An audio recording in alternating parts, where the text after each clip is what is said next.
অনেক লোভী।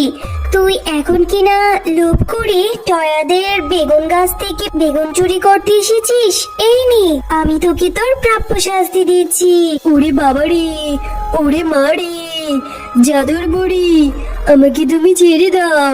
আমি আর কখন এরকম করবো না। শুধু তুই আমার বেগুনিগুলোর দিকে এভাবে তাকিয়ে আছিস কেন?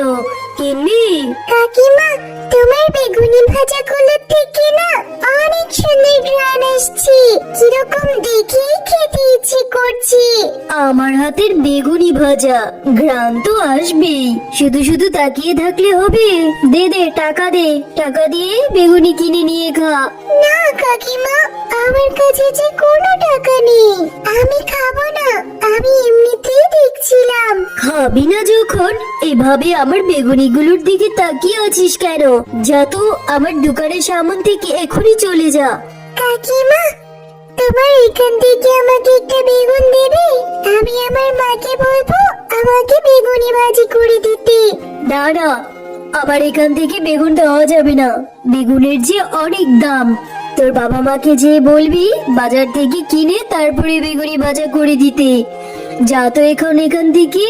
কাকিমা, তোমার পাশে যে ওই পচা বেগুনগুলো আছে, ওই বেগুনগুলোই না হয় আমাকে দাও। আমি মাকে বলবো কেটে ভেজে দিতে। আচ্ছা ঠিক আছে, ওই বেগুনগুলো আমি এমনিতেও ফেলে দেব। চাচ্ছিস যখন যা নিয়ে যা, কিন্তু তাড়াতাড়ি আমার দোকানের সামনে থেকে বিদায় হ। এই দেখো, আমি বেগুন নিয়ে এসেছি। আমাকে এখান থেকে বেগুনগুলো কেটে ভেজে দাও তো। কিসব বলছিস রে টয়া? এই বেগুনগুলো তো একদম পচা পচা গন্ধ ছুটে গিয়েছে। এই বেগুনগুলো কি ভেজে খাওয়া যাবে বলতো? হ্যাঁ মা, আমি এই বেগুনগুলো ভাজা খাবো। কি করব বলো? আমার যে খুব বেগুনি ভাজি খেতে ইচ্ছে করেছে। ভেজে দাও না মা। আরে বোকা মেয়ের কথা শোনো, পচা বেগুনগুলো কি কখনো ভেজে খাওয়া যায়? হ্যাঁ, আর এই বেগুনগুলো খেলে তো তুই অসুস্থ হয়ে পড়বি। এই বেগুন খেতে হবে না। তুমি শুধু শুধু আমাকে বকো, তাহলে আমি কি করব বলো? আমার যে খুব বেগুনি খেতে ইচ্ছে করেছে। বেগুনি খেতে ইচ্ছে করেছে বুঝলাম। তোর বাবাকে বলিস সে যাতে করে বাজার থেকে কিনে নিয়ে আসে, তারপরে বেগুনি করে দেব, বুঝলি? আচ্ছা ঠিক আছে, তুমি যখন ভেজেই দিবে না, আমি বেগুনগুলো ঘরের চালে ফেলে দিচ্ছি। ও বাবা, আমার না খুব বেগুনি খেতে ইচ্ছে করেছে। তুমি বাজার থেকে একটা বেগুন নিয়ে আসো না বাবা, তাহলে মা আমাকে ভেজে দেবে আর আমি মজা করে খেতে পারবো। হ্যাঁ গো, তোমার মেয়ে কোথা থেকে যেন কতগুলো পচা বেগুন কুড়িয়ে নিয়ে এসেছে। আমাকে ভেজে দেওয়ার জন্য খুব করে বলেছিল। পচা বেগুন কি ভেজে খাওয়া যায় বলো তো? ওর জন্য বাজার থেকে ছোট দেখে একটা বেগুন কিনে নিয়ে এসো তো কালকে, তারপর ওকে ভেজে দেব। হ্যাঁ রে মা, বেগুনের যে অনেক দাম। ঠিক আছে, তুই যেহেতু এত করে বলছিস, আমি তোর জন্য কালকে বাজারে যাব। বাজার থেকে একটা বেগুন কিনে নিয়ে আসবো। এখন তুই খেয়ে নে তো।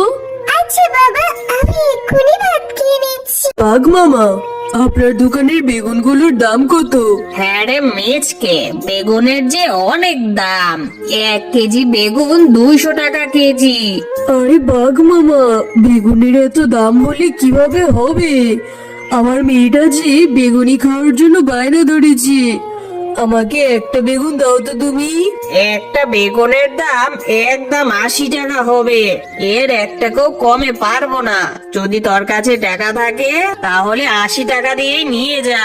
আচ্ছা ঠিক আছে বাঘ মামা, মেয়েটা যেহেতু এত করে আবদার করেছে, দাও তুমি আমাকে 80 টাকা দিয়ে একটা বেগুন দাও। গো গিন্নি, এই নাও বেগুন নিয়ে এসেছি।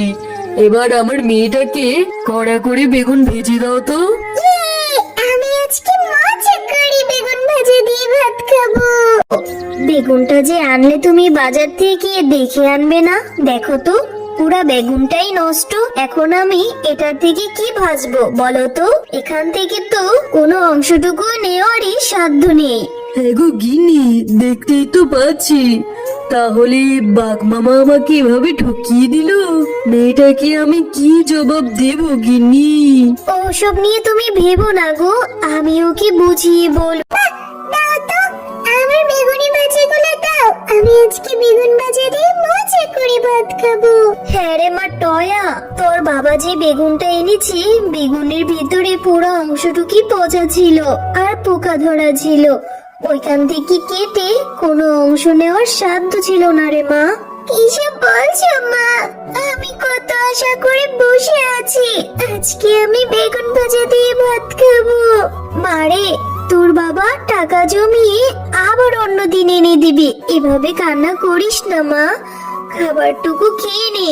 হ্যাঁ রে টয়া মা, আমি তোকে আবার বেগুন এনে দেবো, ভালো চেয়ে। না না, আমার আর খেতে হবে না। তোমাদের কাছে আমি একটা বেগুন ভাজা খাওয়ার আবদার করেছি, তোমরা সেটাও পূরণ করতে পারলে না। আমি আর ভাতই খাবো না। মা টয়া, খাবারটুকু তো খেয়ে যা, এভাবে যাস না মা। বাপ মেয়েটা বেগুন দিয়ে ভাত খাওয়ার জন্য কি বায়নাই ধরছে, মেয়েটার জন্য আমার বড্ড মায়া লাগছে। যাই হোক, আমি ওদের ঘরের চালে ফেলে দেওয়া সেই পচা বেগুনগুলোকে বলি, যাতে করে ঘরের চালে খুব সুন্দর সুন্দর বেগুনের গাছ জন্ম নেয়। শোন পচা বেগুনগুলো, তোরা তোদের বীজ থেকে টয়াদের ঘরের চালে সুন্দর সুন্দর সোনার আর সাধারণ বেগুন গাছ এনে দে। মা দেখো, আমাদের ঘরের চালে কত বেগুন হয়েছে, কি আশ্চর্যকর বিষয়। হ্যাঁ রে টয়া মা, তাই তো দেখছি। এটা কিভাবে হলো? তুই এত করে আবদার করেছিস বলে সৃষ্টিকর্তা তোর মনের আশা পূরণ করেছে রে মা। তোর সেই ফেলে দেওয়া পচা বেগুনগুলো থেকে এত সুন্দর সুন্দর বেগুন ধরেছে। হ্যাঁ গো গিন্নি, ভালোই হয়েছে। বাজারে বেগুনের যে কত দাম, এতে করে গরিবরা বেগুন কিনে খাওয়ার সাহসও করছে না। যাই হোক, আমি এই বেগুনগুলো নিয়ে বাজারে খুব সস্তায় বিক্রি করব। হ্যাঁ গো হ্যাঁ, তুমি আর দেরি করো না, তাড়াতাড়ি করে বেগুনগুলো নিয়ে বাজারে বিক্রি করতে যাও। আর আমিও এখান থেকে কিছু করে বেগুন পেড়ে আমার মেয়েটাকে বেগুনি করে দেই। আরে, এই মিচকে শিয়াল এত সুন্দর সুন্দর বেগুন কোথায় পেল? ওদের তো জমিও ছিল না, তাহলে কি ওদের ঘরের উঠোনে বেগুন রোপণ করলো নাকি? যে দেখি। আরে আরে, এ কি, ঘরের চালে এত সুন্দর সুন্দর বেগুন ধরেছে, আবার সোনার বেগুনও দেখা যাচ্ছে। যাই হোক, আমি আজকে রাতে ওদের ঘরের চাল থেকে সব বেগুন গাছ চুরি করে নিয়ে যাব। দুষ্ট বাঘিনী, তোর এই মনের আশা কখনো পূরণ হবে না। তুই অনেক লোভী, লোভ করে টয়াদের ঘরের চাল থেকে বেগুন চুরি করতে এসেছিস। দাঁড়া, আমি তোকে তোর প্রাপ্য শাস্তি দিচ্ছি। এই নে, এবার মজা বুঝ। ওরে বাবারি, ওরে মারি, আমাকে ছেড়ে দাও জাদুর বুড়ি, আমি আর কখনো চুরি করবো না।